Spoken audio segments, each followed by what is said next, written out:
صدري ويسر لي أمري واحلل عقدة من لساني يفقهوا قولي رب زدني علما اللهم رب زدني علما.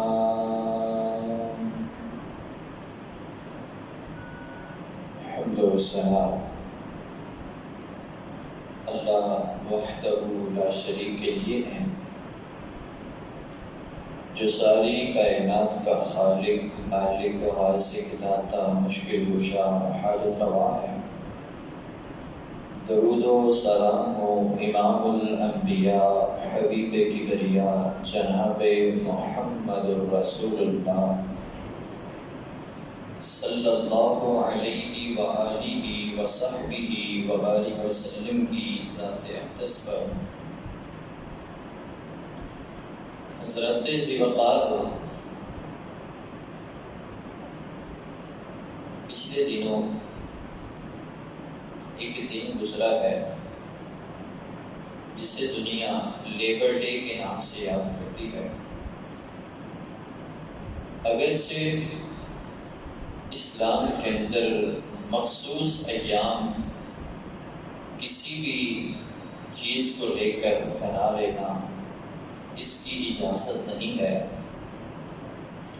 لیکن معاشرے کے اندر یہ چیزیں بڑی ہی تیزی کے ساتھ پروان چل رہی ہیں۔ تو میں نے یہ کمی محسوس کی ہے کہ اکثر لوگ اس دن کو یوم مزدور تو مناتے ہیں، چھٹی تو منا لیتے ہیں، تو پھر کیسے ممکن ہے کہ اسلام جو کہ کامل اور مکمل دین ہے، اس دین نے ان لوگوں کے کوئی حقوق، کچھ فرائض بیان نہ کیے ہوں؟ یقیناً بے شمار احادیث اللہ کے نبی صلی اللہ علیہ وآلہ وسلم کے اپنے ماتحتوں کے متعلق ہے، اور یہ بڑی ہی اہم بات ہے کہ معاشرہ تب ہی چل سکتا ہے جب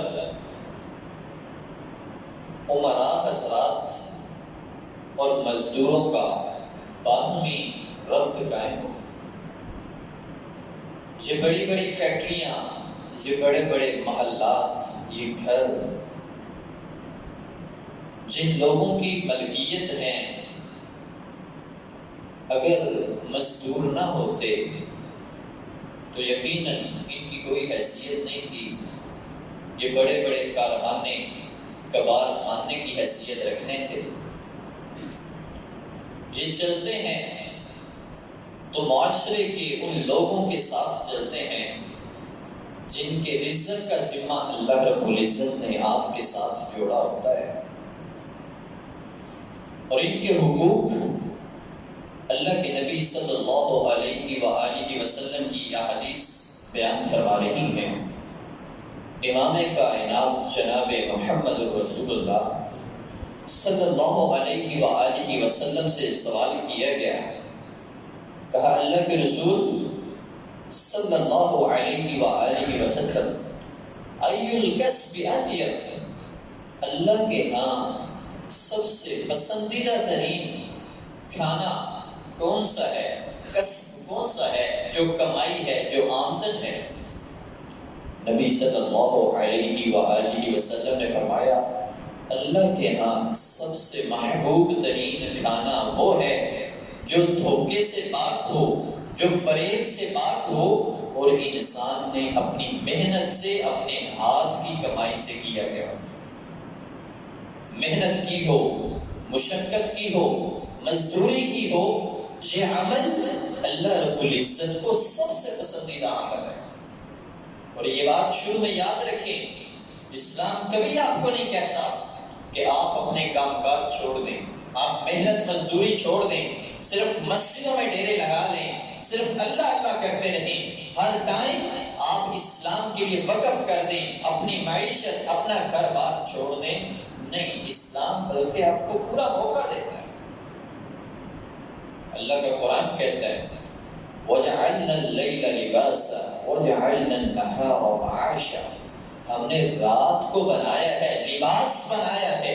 اس کے اندھیرے آپ کے سکون کا باعث بنائے ہیں. لیکن جو دن ہے وَجَعَلْنَا النَّهَارَ مَعَاشًا، یہ دن کو ہم نے اس لیے بنایا ہے کہ آپ اس دن کے اندر اپنے لیے ذریعہ معاش تلاش کرو، اپنی معیشت پہ غور کرو، محنت کرو. اللہ رب العزت سورۃ الجمعہ میں فرماتے ہیں یا ایھا الذین آمنوا اذا نودی للصلاة من یوم الجمعہ فاسعوا الی ذکر اللہ وذروا البیع ذلکم خیر لکم ان کنتم تعلمون فاذا قضیت الصلاة فانتشروا فی الارض وابتغوا من فضل اللہ. کہ جب نماز جمعہ کی اذان سنو اپنے معاملات ترک کر کے مسجد میں آ جاؤ، لیکن جب نماز جمعہ ادا کرو تو اللہ کی زمین میں پھیل جاؤ، اللہ کا فضل یعنی اپنے لیے رزق تلاش کرنا شروع کرو. تو یہ اسلام نے تو ہمیں ترغیب دی ہے، لیکن اسلام یہ کہتا ہے کہ انسان محنت کی کمائی حلال طریقے سے دھوکہ دے کر نہیں. محنت تو چور بھی کرتا ہے جب کہیں چوری کرنے جاتا ہے، محنت تو ڈاکو بھی کرتا ہے، محنت تو کسی کا حق چھیننے والا جو ہے وہ بھی کرتا ہے. لیکن وہ محنت جس میں کسی کا نقصان نہ ہو، وہ محنت جس میں کسی کو دھوکہ دینا مقصود نہ ہو، وہ محنت جس میں کسی کے ساتھ جال سازی کرنا مقصود نہ ہو، ایسی محنت سے کی گئی کمائی اور ایسی محنت سے آنے والی آمدن جو ہے، نبی صلی اللہ علیہ وآلہ وسلم نے فرمایا روئے زمین پہ لوگ کھانے کھاتے ہیں لیکن سب سے پسندیدہ کھانا اللہ کو یہ ہے. اور محنت مزدوری اللہ کے انبیاء بھی کرتے رہے. نبی صلی اللہ علیہ وآلہ وسلم نے فرمایا کہ کوئی بھی ایسا نبی نہیں ہے کہ جس نبی نے بکریاں نہیں چرائیں. صحابی سوال کرتے ہیں اللہ کے رسول صلی اللہ علیہ وآلہ وسلم آپ نے بھی یہ محنت کی ہے، آپ نے بھی یہ مشقت کی ہے؟ نبی صلی اللہ علیہ وآلہ وسلم نے فرمایا ہاں میرے صحابہ، میں بھی مکہ والوں سے چند قرات کے بدلے میں ان کی بکریاں چرایا کرتا تھا، میں بھی محنت کیا کرتا تھا، ان کی بکریوں کو لے جاتا، پیٹ بھر کے شام کو ان کے گھر میں چھوڑ دیتا، محنت کرتا، اس کے بدلے میں چند قرات دیتے. صحیح بخاری کی حدیث ہے. تو پتہ چلتا ہے کہ اسلام جہاں دیگر معاملات میں محنت کی ترغیب دیتا ہے، وہاں اپنے لیے معاشی مستحکم نظام کے لیے بھی آسمان کے رب نے دین کے اندر لچک چھوڑی ہے، بلکہ دین کے اندر حکم دیا ہے کہ آپ اپنے لیے محنت کریں، اپنے گھر والوں کے لیے محنت کریں. اللہ کے نبی صلی اللہ علیہ وآلہ وسلم سے پوچھا گیا، اللہ کے نبی صلی اللہ علیہ وآلہ وسلم ایک آدمی ہے وہ محنت ہی نہیں کرتا، ہاتھ پھیلاتا ہے دوسروں کے آگے، لیکن دوسرا آدمی ہے محنت کرتا ہے، ان دونوں میں فرق کیا ہے؟ رسول اللہ صلی اللہ علیہ وآلہ وسلم نے فرمایا یہ جو آدمی محنت کرتا ہے، یہ رسی لے کے جاتا ہے، سارا دن جنگلات میں پھرتا ہے، وہاں پڑی ہوئی لکڑیاں اٹھاتا ہے، اپنی کمر پہ لاتا ہے،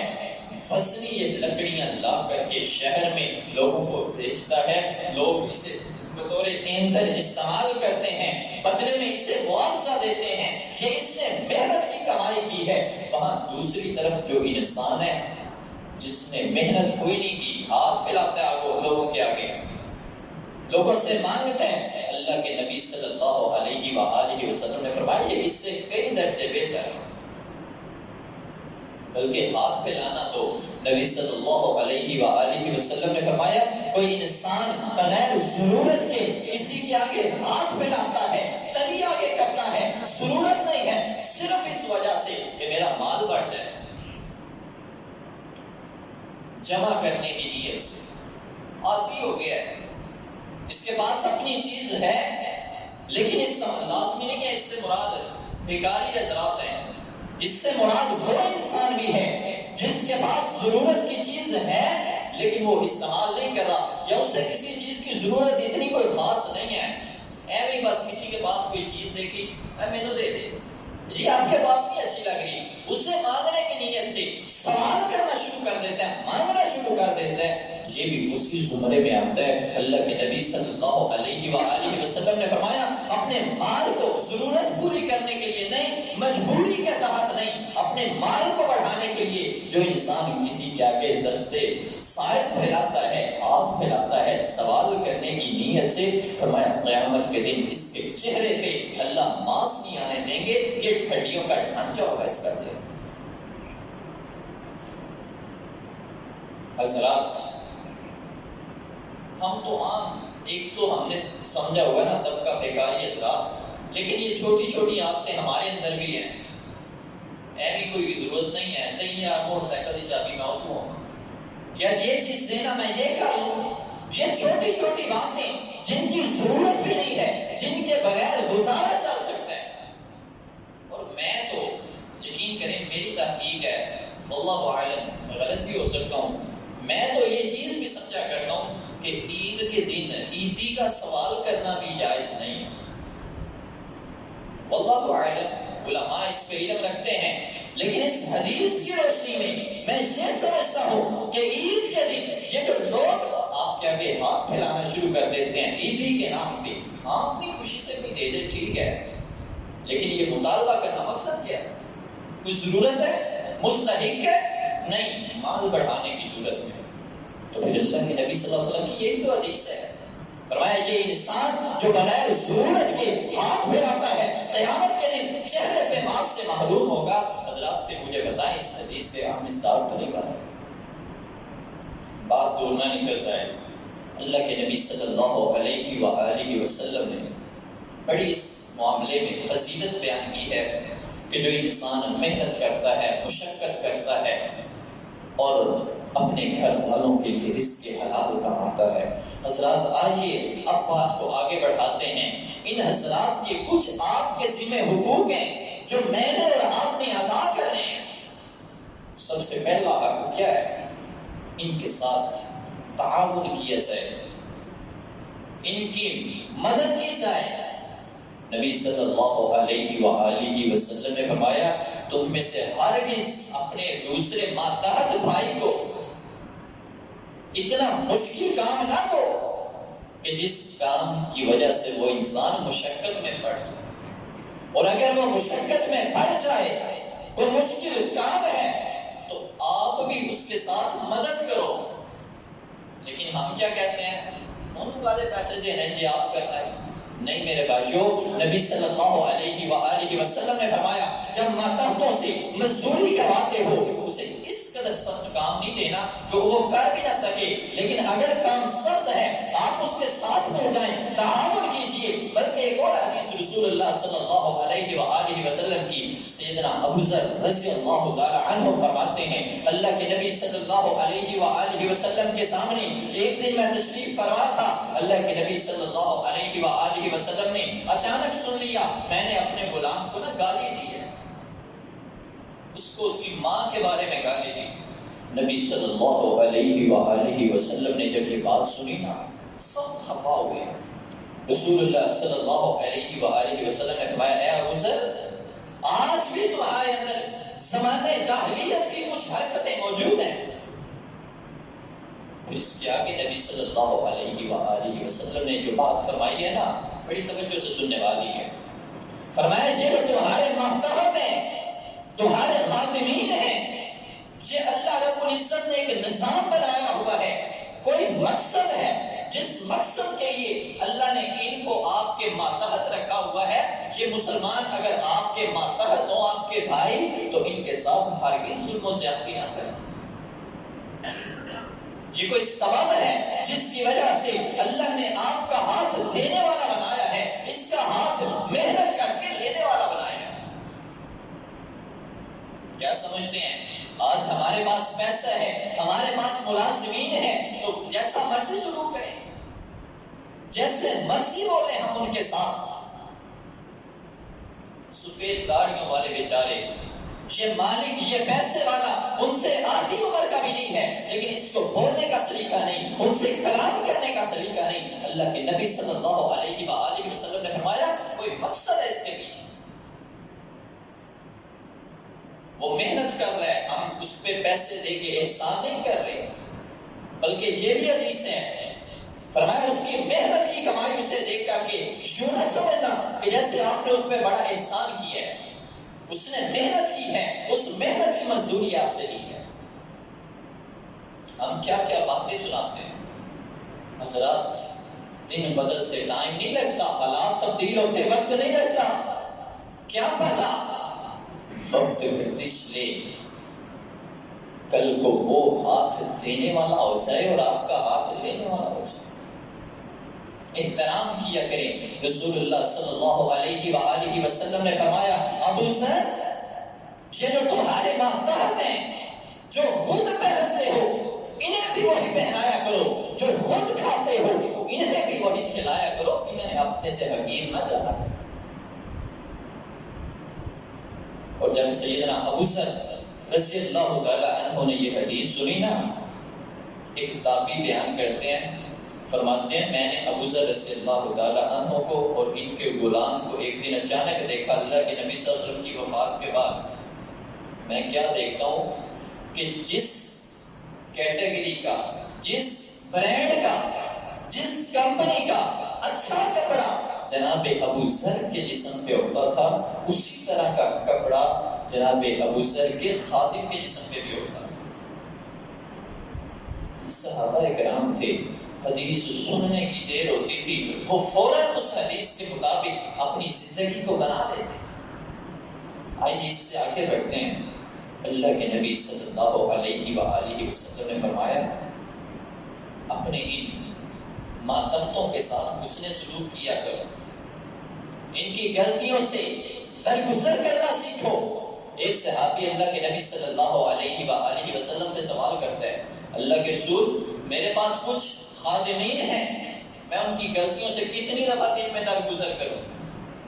نبی صلی اللہ علیہ وآلہ وسلم سے آ کے یہ عرض کر رہا ہے، کہا آقا بار بار غلطی کرتے ہیں، بار بار خطا کرتے ہیں، مجھے ان پہ سخت غصہ آتا ہے، اللہ کے رسول بتائیے تو صحیح میں ان سے کتنی بار درگزر کروں؟ نبی صلی اللہ علیہ وآلہ وسلم نے فرمایا ایک خادم سے ایک دن میں 70 مرتبہ آپ سے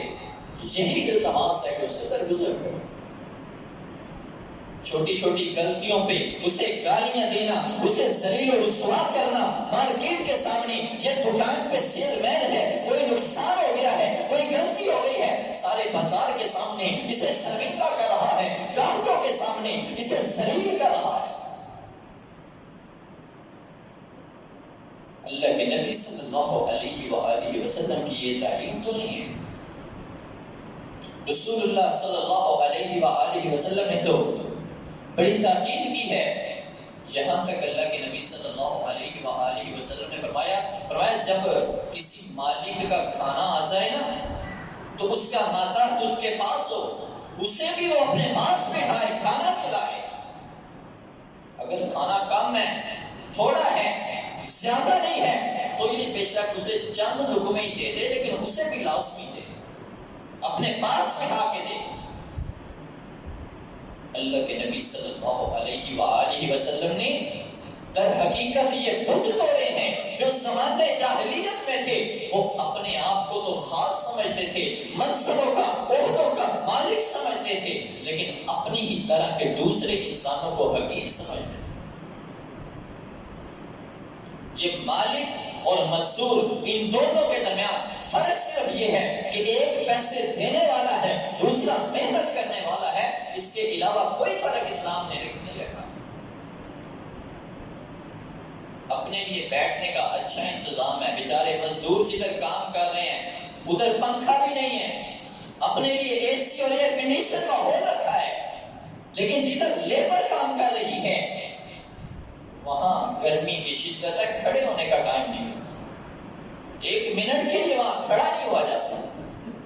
حضرات ان کے ساتھ بھی حسن سلوک کیا کریں۔ اللہ کے نبی صلی اللہ علیہ وآلہ وسلم کی بے شمار سینکڑوں احادیث مزدوروں کے حقوق کے حوالے سے۔ آئیے اس سے اگلی بات،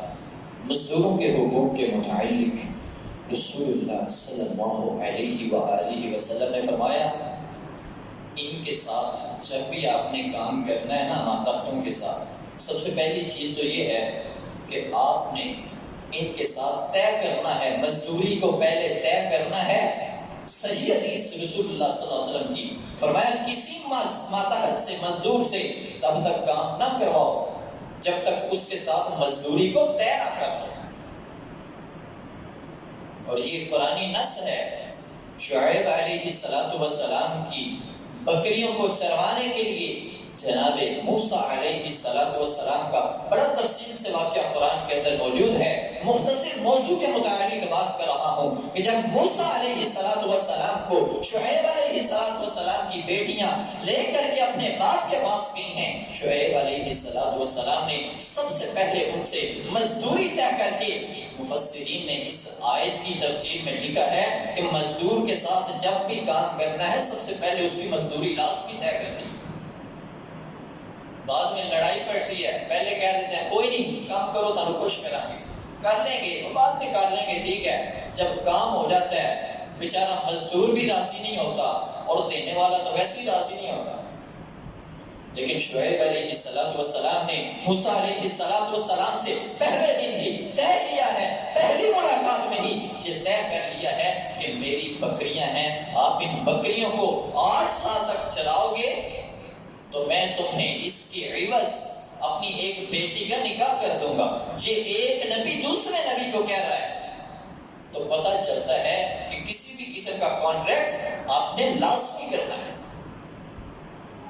اور دوسری بات یہ ہے، رسول اللہ صلی اللہ علیہ وآلہ وسلم نے فرمایا انسان کے لیے گناہگار ہونے کے لیے ایک چیز ہی کافی ہے، وہ نماز سے پڑھنے والا ہے، وہ سخی ہے، وہ بڑا شہنشاہ دل کا مالک ہے، وہ بڑا غنی ہے، غریبوں پہ خرچ کرنے والا ہے، موحد ہے، اپنے آپ کو پکا جنت کا ٹھیکیدار سمجھ رہا ہے، لیکن اس کے گناہگار ہونے کے لیے صرف یہ چیز ہی کافی ہے کہ یہ اپنے ماتحتوں کی روزی کو روک کے رکھے۔ 2 مہینے ہو گئی ہیں، تنخواہ نہیں ملی، وہ بیچارہ محنت کرتا ہے، 3 ماہ ہو گئے ہیں، تنخواہیں روکی رہی ہیں۔ اللہ کے نبی صلی اللہ علیہ وآلہ وسلم نے فرمایا یہ سب سے گناہگار انسان ہے۔ اپنے ماتحتوں کو ان کی اجرت دینے میں جلد کیا کرے، بلکہ نبی صلی اللہ علیہ وآلہ وسلم نے فرمایا جو انسان مزدوری کرتا ہے اس مزدور کے پسینہ خشک ہونے سے پہلے اس کی مزدوری اس کے ہاتھ پہ رکھنی ہے۔ لیکن چلیں کوئی تو دہاڑی والا سسٹم ہے نا، کئی سسٹم ہوتا ہے مہینے والا، اگر مہینے سے دن اوپر کرتے چلے جا رہے ہیں، مہینے اوپر، کئی تو ایسے ادارے ہیں 6 مہینے کی تنخواہ روکی ہوئی ہے۔ اس رات اپنے ماتحتوں پہ ظلم نہ کریں۔ اللہ کے نبی صلی اللہ علیہ وآلہ وسلم نے اس چیز سے منع فرمایا۔ اور اگلی بات، جو ان کو اجرت دینی ہے وہ معقول ہونی چاہیے، وہ کچھ سمجھ میں بھی آنی چاہیے، اس سے خرچہ بھی اس کا پورا ہونا چاہیے۔ کام سارے دن کا ہے لیکن 500 600 700 اس کو پکڑا دیں تو اندازہ کریں ذرا کیا بنتا ہے 500 600 کا آج۔ تو اتنی معقول اجرت لازمی ہو کہ جس سے اس کی عزت بچ جائے، اس کی پردہ پوشی جو ہے سلامت رہے اور اس کے گھر کی ضروریات پوری ہو سکے۔ اور آئیے آخری بات کرتا ہوں، وقت ختم ہو چکا ہے۔ اللہ کے نبی صلی اللہ علیہ وآلہ وسلم نے جہاں دیگر بے شمار حدیث مزدوروں کے حوالے سے فرمائی ہے نا، وہاں اس کا فائدہ پتہ کیا ہے کہ جب آپ اپنے مزدوروں سے، ماتحتوں سے اچھا سلوک کریں گے نا تو یقین کیجئے اللہ رب العزت آپ کی ان نیکیوں کی وجہ سے جو آپ نے اپنے ماتحتوں کے اوپر کی ہوگی، اللہ ان نیکیوں کی وجہ سے آپ کو بڑی سے بڑی مشکلوں سے نجات عطا کر دے گا۔ میرے پاس دلیل ہے، بنی اسرائیل میں آپ نے واقعہ سنا ہوا ہے کہ وہ غار کے اندر 3 لوگ پھنسے تھے، 2 نے تو دعائیں کی تھی، وہ جو غار کے آگے پتھر آ گیا تھا، دروازہ بند ہو گیا تھا، دو بندوں نے دعائیں کی ہیں، اے اللہ مجھے ایک حسین و جمیل عورت نے زنا کی دعوت دی تھی، میرے اللہ میں باز رہا۔ دوسرا کہتا ہے اللہ میرے ماں باپ، میں نے خدمت کی، بکریاں تھیں چرائیں، رات کو دودھ لے کے والدین کے پاس گیا۔ تیسرا جو موضوع کے متعلق ہے، رسول اللہ صلی اللہ علیہ وآلہ وسلم نے فرمایا یہ تیسرا انسان وہ ہے، اس نے کہا اللہ میرے پاس کوئی اور نیکی تو نہیں ہے، لیکن ایک دن ایک بندے نے نا میرے پاس مزدوری کی تھی، مزدوری لینے کا ٹائم آیا، کچھ معاملات خراب ہوئے، وہ ناراض ہو کے چلا گیا، مزدوری بھی نہ لی۔ مجھے اپنی غلطی کا احساس ہوا، میں نے اس کی مزدوری سے ایک بکری خریدی، اے اللہ اس بکری میں تو نے برکت ڈالی۔ آہستہ آہستہ وہ بکری ریور کی صورت اختیار گئی۔ میرے اللہ جب وہ بندہ آیا، تو جانتا ہے کہ جب وہ مجھے بہت سالوں بعد ملا، میں نے وہ پورا ریور جو ہے اس انسان کے حوالے کر دیا کہ یہ سارے کا سارا ریور جو ہے اس کی ابتدا اور آغاز جو ہے، اس کی جڑ جو ہے وہ میں نے تمہاری مزدوری کے ساتھ رکھی تھی۔ اللہ کے نبی صلی اللہ علیہ وآلہ وسلم نے فرمایا یہ بات کرنے کی دیر تھی، آسمان کے رب نے اتنی بڑی ان کے سامنے سے مشکل کو ہٹا دیا کہ یہ جو غار کے آگے پتھر نے دروازہ بند کر دیا تھا، اللہ نے یہ پتھر کو سائڈ کر دیا۔ تو پتہ چلتا ہے کہ اپنے ماتحتوں کے ساتھ اور یقین کریں آپ کی اگر کوئی مشکل ہے نا، کوئی پریشانی ہے تو اپنے ماتحتوں کے ساتھ اچھا سلوک کیا کریں، ان کی دعائیں لیا کریں، ان کو خوش کیا کریں۔ آسمان کا رب آپ کی مشکلات دور کر کے آپ کو خوش کرے گا۔ اللہ رب العزت عمل کی توفیق عطا فرمائے۔ اقول قولی ھذا واستغفر اللہ لی ولکم۔ آخر دعوانا